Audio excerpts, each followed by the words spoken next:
The suitcase was already packed before I understood I was being sent away. No one asked me if I wanted to go. No one explained why it had to be so sudden. They just smiled and said it was for my own good. If stories like this make you feel uneasy in a quiet way, please like this video, subscribe to the channel, and hit the bell icon so you don't miss what comes next. The decision was presented as temporary, a short stay, a change of environment. Those words sounded harmless, almost thoughtful, but nothing about the way my parents avoided my eyes felt harmless. We were sitting at the kitchen table when they told me. My mother folded her hands too neatly. My father stared at the wall behind me like the explanation was written there instead of meant for me. "You'll stay with relatives abroad for a while," he said. I asked how long. He said, "We'll see." That answer stayed with me. There was no argument because there was no information to argue against, no accusation, no event I could point to and say, "This is why," just a decision that had already been made.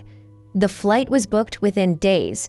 Relatives I barely knew suddenly became my destination. People I'd met only once or twice at family gatherings, who smiled warmly but never lingered long enough to be familiar. They lived far away, in a place everyone referred to as safer and simpler, though no one explained safer from what. The goodbye at the airport was quiet, too quiet. My mother hugged me longer than usual.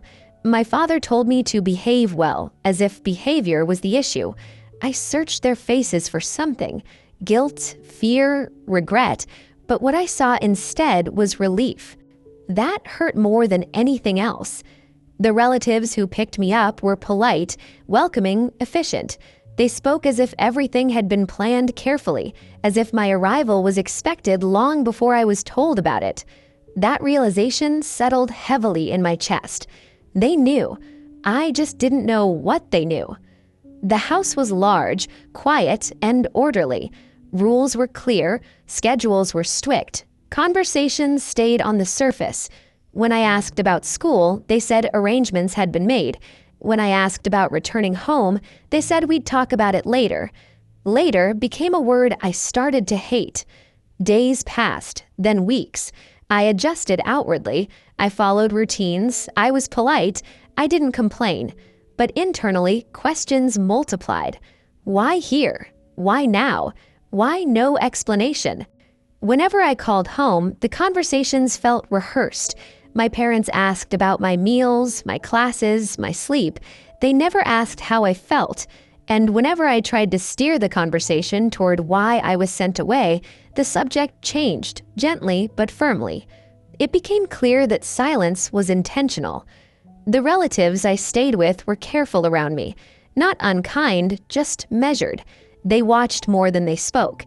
When they did speak, it was with the confidence of people who believed they were doing the right thing. One evening, I overheard part of a conversation I wasn't meant to hear. My aunt said, "It's better this way. She doesn't need to know everything." My uncle replied, "As long as she stays focused."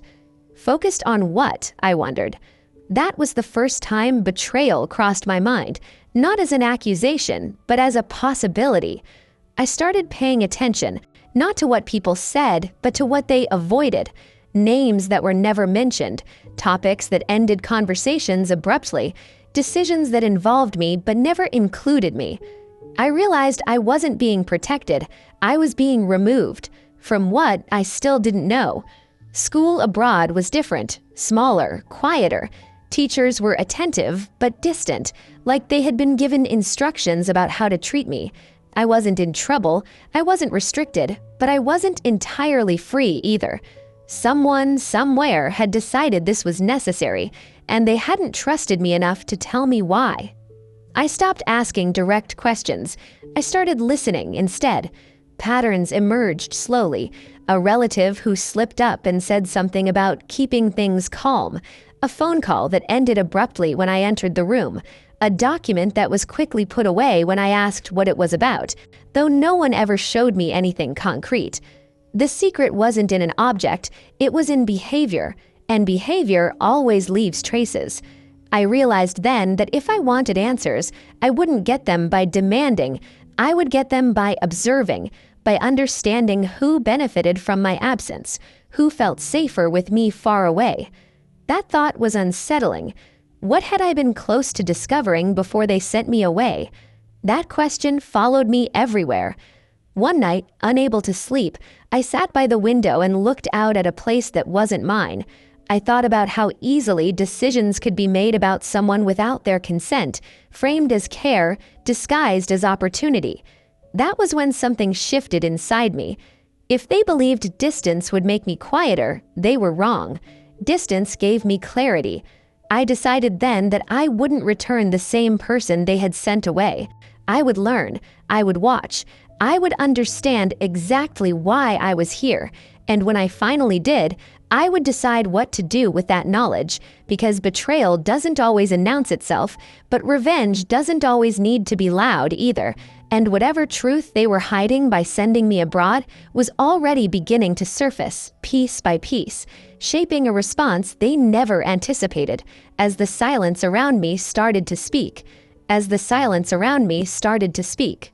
Once I stopped asking questions, people became careless. They assumed my quiet meant acceptance, that I was adjusting, that the distance had done its job, and in that assumption, they revealed more than they ever intended. My relatives spoke more freely around me after that, not openly, but loosely. Comments slipped into conversations when they thought I wasn't paying attention, a name mentioned without context, a concern dismissed with a wave of the hand, a phrase like, before it became an issue, dropped too casually to ignore. I collected these moments quietly. At school, I noticed something else. The administrators treated me differently from the other students who had arrived from abroad.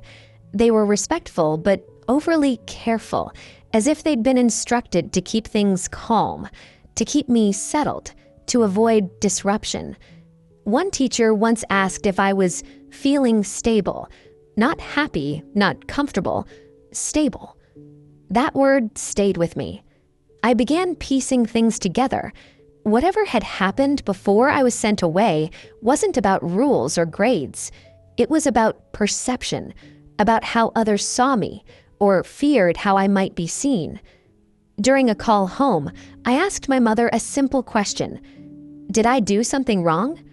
There was a pause too long to be accidental. No, of course not.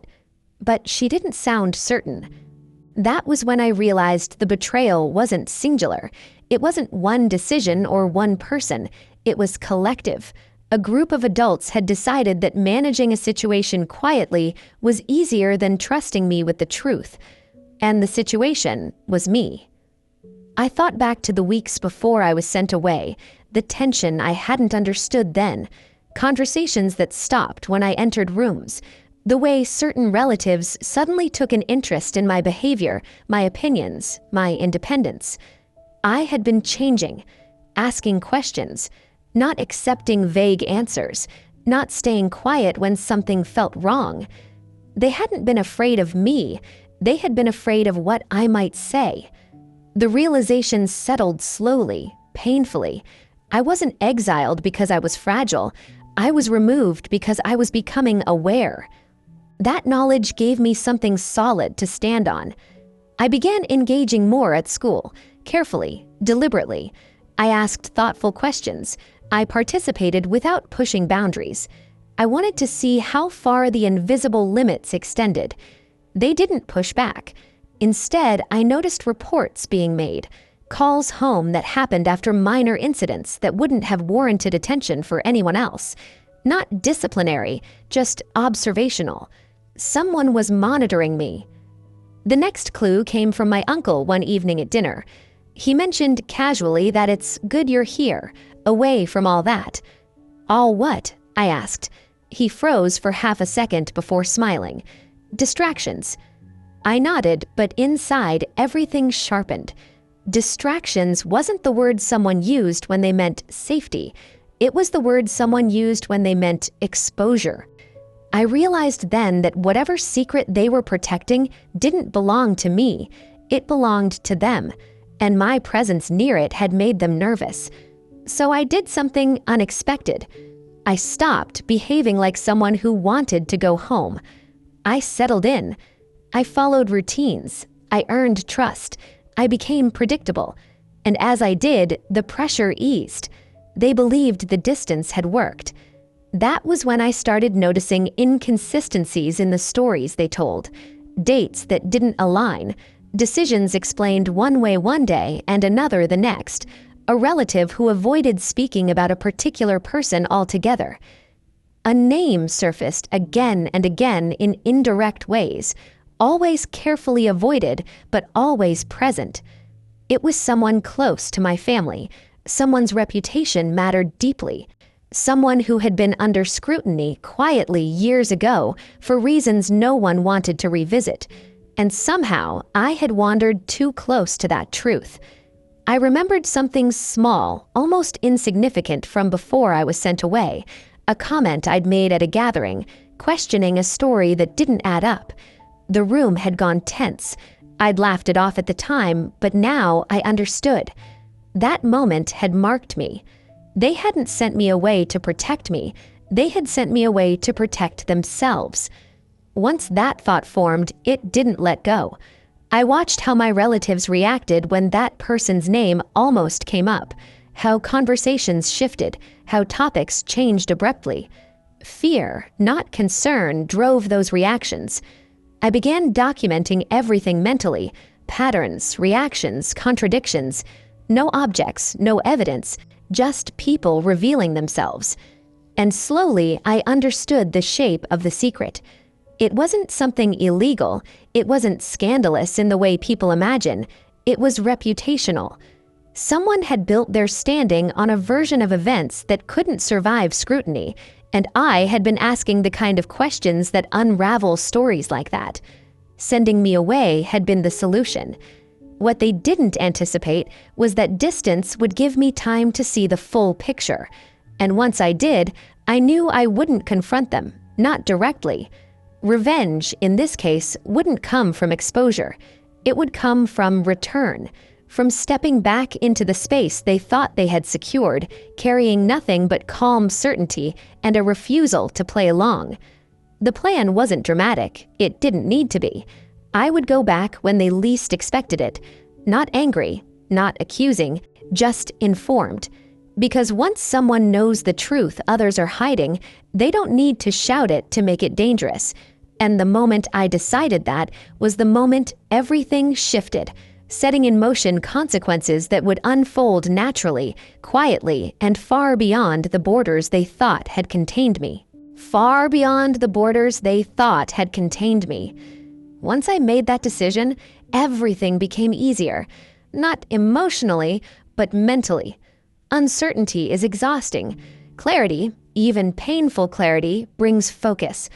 I stopped wondering if something had been hidden from me and started understanding how and why. The relatives I stayed with relaxed completely after that. They believed their solution had worked. I was quieter, more compliant, less curious, at least on the surface.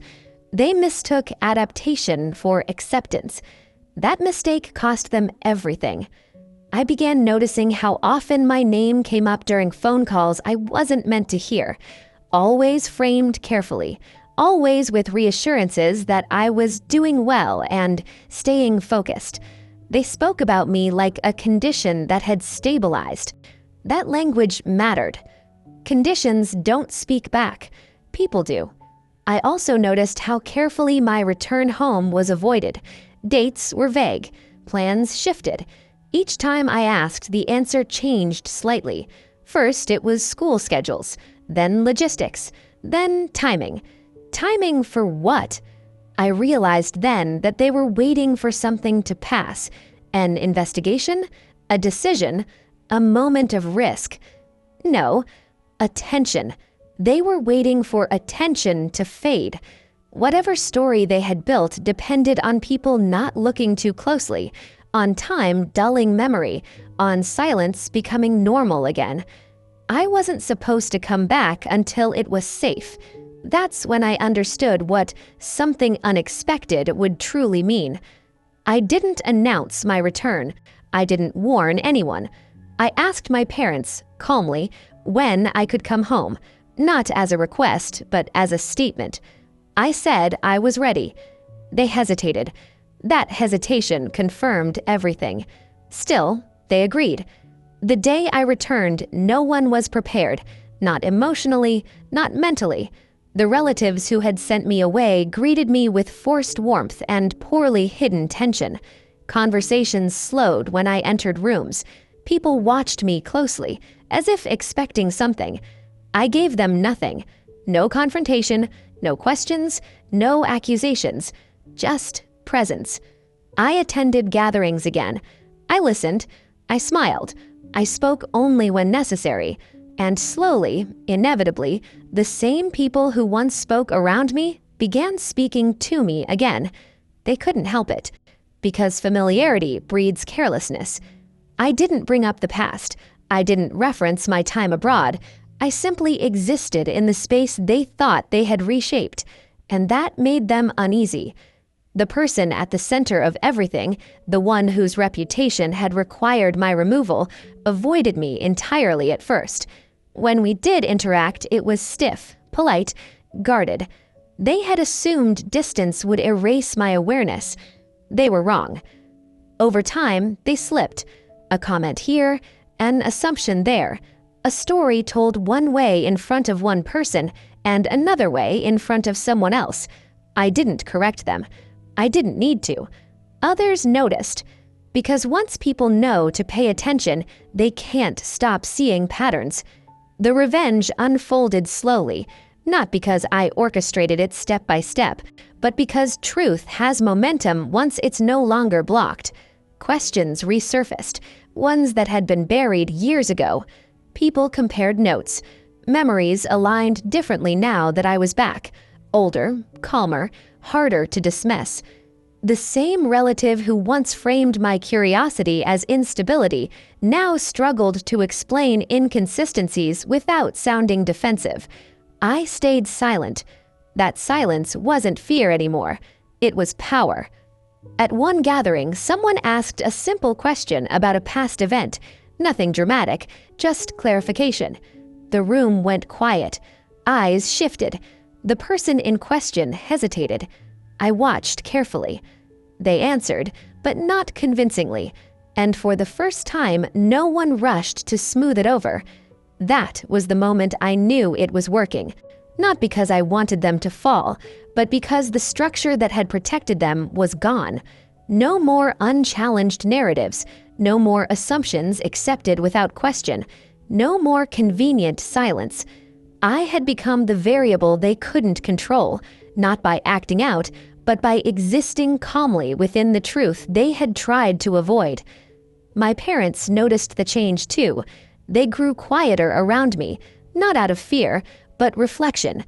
One night, my mother admitted that sending me away had been a mistake. She said they thought distance would simplify things. Instead, it had clarified them. I didn't say, "I told you so." I didn't need to. The final shift came when authority entered the picture. Not law enforcement, not punishment, but institutional attention. A review, a reassessment. Questions asked in formal settings where rehearsed answers don't hold. No one mentioned me as the reason, but I was, because I had returned unchanged by the narrative they tried to impose, carrying awareness they couldn't erase. The person who had once been untouchable became careful, then distant, then quiet. Influence faded, not through exposure, through erosion. I realized then that revenge doesn't always arrive as an action. Sometimes it arrives as inevitability, the natural outcome of truth being allowed to exist in open air. I hadn't confronted anyone. I hadn't accused. I had simply refused to disappear. And in doing so, I had undone everything they thought distance could protect, as the consequences continued unfolding around them, tightening slowly, invisibly, leading toward an ending that would feel less like victory and more like balance restored, where silence no longer served as a hiding place, but as confirmation that what needed to be understood finally had been. Once that understanding settled into the room, nothing needed to be said out loud. The conversations changed on their own. People became more precise with their words. Stories that used to be told confidently were now shared with hesitation, as if everyone sensed that details mattered again. The person at the center of it all stopped hosting gatherings, then stopped attending them altogether. Not because anyone pushed them away, but because attention had become uncomfortable, the kind of attention that listens instead of accepts.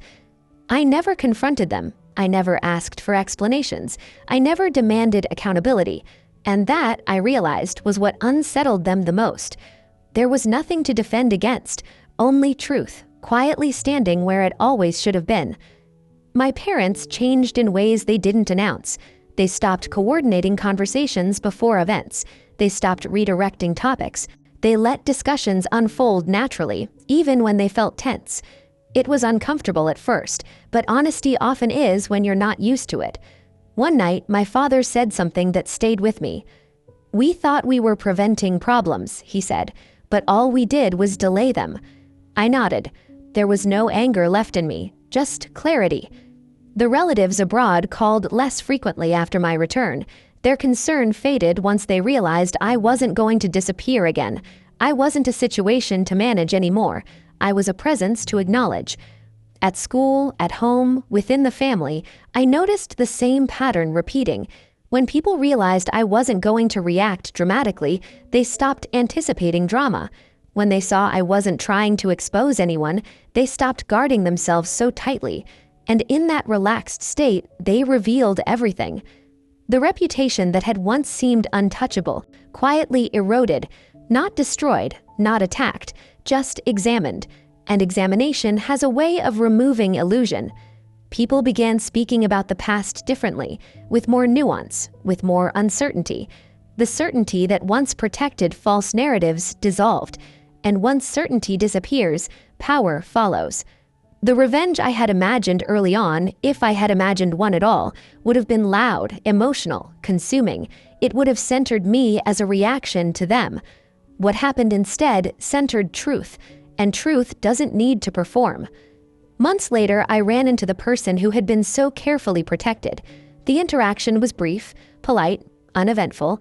They looked tired, smaller somehow. Not because they had been punished, but because they no longer occupied the space they once did. They said my name carefully. I nodded. That was all. There was nothing left to resolve. I understood then that what they feared most hadn't been consequences. It had been visibility, being seen clearly without the buffer of distance or silence. Sending me away had been their attempt to preserve control. Bringing myself back, unchanged, observant, calm, had removed it. The family didn't fracture. There was no dramatic fallout, no sides taken. What happened was subtler and far more permanent. The rules changed. People learned to ask instead of assume, to listen instead of manage, to speak with instead of about. Those lessons stayed. As for me, I carried the experience forward quietly. I trusted my instincts more. I questioned narratives gently. I paid attention to who benefited from silence and who benefited from clarity. And I never allowed myself to be removed without understanding why. Looking back, the most unexpected part of the entire experience wasn't the betrayal. It was how easily adults convinced themselves they were doing the right thing by excluding the person most affected. I learned that protection without consent is just control with a softer name, and that revenge doesn't have to look like retaliation. Sometimes it looks like returning informed, returning calm, returning impossible to ignore. The distance they thought would quiet me had given me exactly what I needed: perspective, time, and the ability to see the full shape of what was hidden. By the time they realized that, it was already too late. Because the moment someone understands the truth behind a decision made about them, that decision loses its power forever. And that was the real ending. Not a confrontation, not an apology, but a permanent shift in who controlled the narrative. For the first time, it was me.